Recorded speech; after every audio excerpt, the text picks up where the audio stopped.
आज के पैनल जो रेडी है उनके साथ बातचीत हो जाए और आज के बेहतरीन बिग स्टॉक्स जान लिए जाएं। भाई साहब टॉप कॉल का stick Sachin, good morning Sachin, आज का top call. Good morning Ashish ji, good morning Anuj ji and good morning to all the panelist. यहाँ पर बजाज ऑटो में एक अच्छा कॉन्ट्रैक्शन ऑफ रेंज नजर आई थी पिछले हफ्ते में। जिस तरीके से ये स्टॉक थोड़ा सा आउट परफॉर्म कर रहा था, तो मुझे लग रहा है जल्दी ये स्टॉक लगभग 10,000 के लेवल के आसपास स्विंग होना चाहिए। एक अच्छा बिल्टअप ऑलरेडी कल के पिछले सत्र में नजर आया था एंड मुझे लग रहा है यहाँ से जो मोमेंटम मिलेगा वो लगभग 10,000 तक एक्सटेंड होना चाहिए। सो खरीदारी करनी है बजाज ऑटो के फ्यूचर्स में। स्टॉप लॉस आपको 9710 पे लगाना है। ओके, अब मयूरेश के पास चलते हैं। सचिन, आप क्या पिक कर रहे हैं? अनुज जी, यहाँ पर मुझे लग रहा है जुबिलेंट फूड्स में एक अच्छा ब्रेकआउट हो रहा है, तो वहां पर एक अच्छी अनवाइंडिंग हो सकती है पोजीशंस की। तो 635 के लक्ष्य के लिए मुझे लग रहा है यहाँ पर मोमेंटम चेस किया जा सकता है। फिलहाल जो सुबह इसने मॉर्निंग लो बनाया है 608 के आसपास, तो स्टॉप लॉस आपको वहीं पे लगाना है एंड खरीदारी करनी है जुबिलेंट फूड्स के फ्यूचर में 635 के टारगेट की। ओके, जुबिलेंट फूड्स 618 पर बाय है आपका।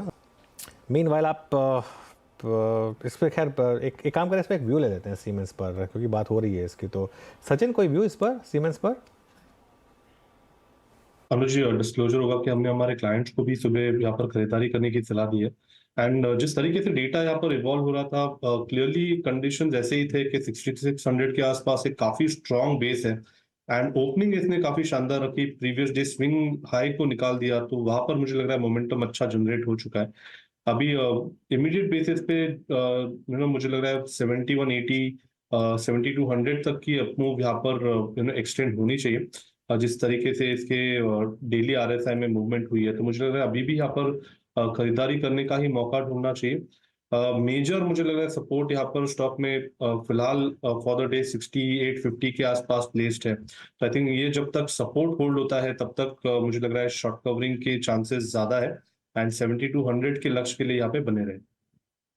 ओके, मीनवाइल एक बार अच्छा, मैं काफ़ी देर से एक स्टॉक को देख रहा हूँ, दैट्स आई थिंक मेट्रोपोलिस। जरा स्क्रीन पे रखिएगा, इट्स 2115। सचिन जी, रेंज अच्छी काट रहा है ये स्टॉक और मेरे ख्याल से थोड़ी टर्बुलेंस 2120 2130 के आसपास है, लेकिन क्या प्रीएम्प्ट करना चाहेंगे आप इस स्टॉक को? जी वीरेंद्र जी, इनफैक्ट 2100 के आसपास एक इम्पोर्टेंट पाइवोटल लेवल है रेजिस्टेंस का। अगर ये निकल जाता है और उसके ऊपर अगर ये सस्टेन होना चालू कर देता है, तो मुझे लग रहा है अच्छा मोमेंटम जनरेट होना चाहिए। पिछले कुछ हफ्तों से इनफैक्ट एक अच्छी रेंज यहाँ पर नजर आ रही है 2160 on the higher side and नीचे एक अच्छा सपोर्ट है अराउंड 2060 के आसपास। तो आई थिंक इसी पर्टिकुलर रेंज में है ये। तो इंट्राडे के लिहाज से मुझे लग रहा है 2160 के टारगेट के लिए यहाँ पर कुछ लॉन्ग पोजीशंस डिप्लॉय करने में कोई हर्ज नहीं है। स्टॉप लॉस आपको 2095 पे लगाना है एंड खरीदारी की जा सकती है मेट्रोपोलिस के फ्यूचर में।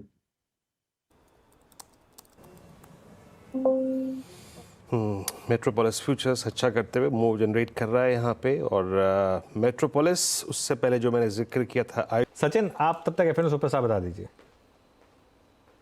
अनुज जी, यहाँ पर मुझे एसआरएफ का चार्ट स्ट्रक्चर अच्छा लग रहा है। इनफैक्ट पिछले हफ्ते से जिस तरीके से इसने एक रेंज में ऑस्किलेशन दिखाई है प्राइस में 2600 on the higher side and नीचे मुझे लग रहा है एक स्विंग बॉटम राइज हुआ है 2550 के आसपास।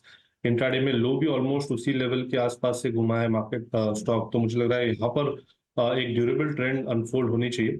On the higher side expectation यही होगी कि लगभग अराउंड 2710 तक ये मोमेंटम एक्सटेंड हो जाए 1 से 2 दिनों में। तो यहाँ पर खरीदारी करनी है एसआरएफ के फ्यूचर्स में। स्टॉप लॉस आपको 2535 पे ही लगाना है। इंट्राडे का टारगेट होगा अराउंड 2656 का। सचिन जी के पास एक ट्रेड है। सचिन जी, क्या ट्रेड पिक कर रहे हैं आप?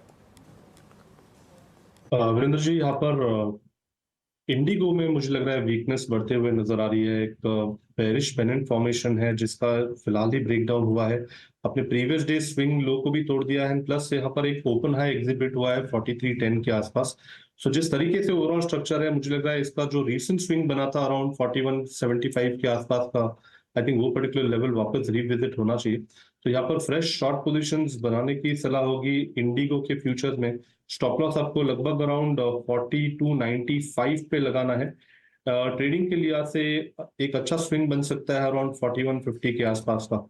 डिस्क्लोजर होगा कि हमने हमारे क्लाइंट्स को भी ये रिकमेंडेशन दी है on the short side. Meanwhile इस शो को यहीं समेटेंगे। रचना जी और सचिन, आप अगले शो के लिए हमारे साथ प्लीज़ बने रहें। अब ट्रेड और पिक कर लेते हैं। हमारे साथ अब सचिन उतरेकच भी हैं। सचिन, आपके 2 ट्रेड्स क्या होंगे?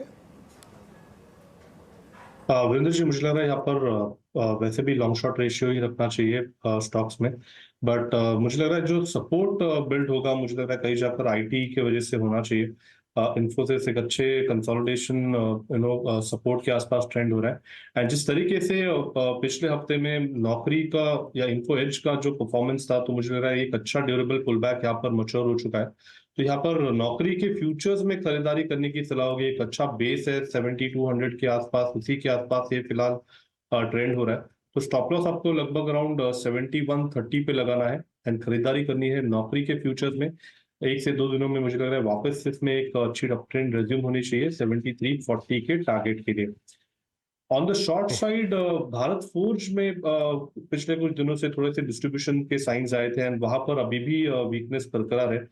जिस तरीके से वापस एक पुल बैक होने के बाद अपने स्विंग लो को तोड़ दिया है इसने, अपने शॉर्ट टर्म एवरेजेस के नीचे ट्रेंड हो रहा है। तो मुझे लग रहा है थोड़ा सा यहाँ पर trend on the weaker side ही रहनी चाहिए। सो ट्रेडिंग के लिहाज से मुझे लग रहा है वापस 1520 के आसपास का जो सपोर्ट जोन है वो रिविजिट होगा। तो यहाँ पर फ्रेश शॉर्ट पोजीशंस ऐड करने की सलाह होगी भारत फोर्ज के फ्यूचर में। स्टॉप लॉस आपको लगभग अराउंड 1625 पे लगाना है। ओके, रिटेल इन्वेस्टर को बहुत घबराने की ज़रूरत नहीं है। चलिए छोटा सा एक ब्रेक, उसके बाद सवाल जवाब का सिलसिला।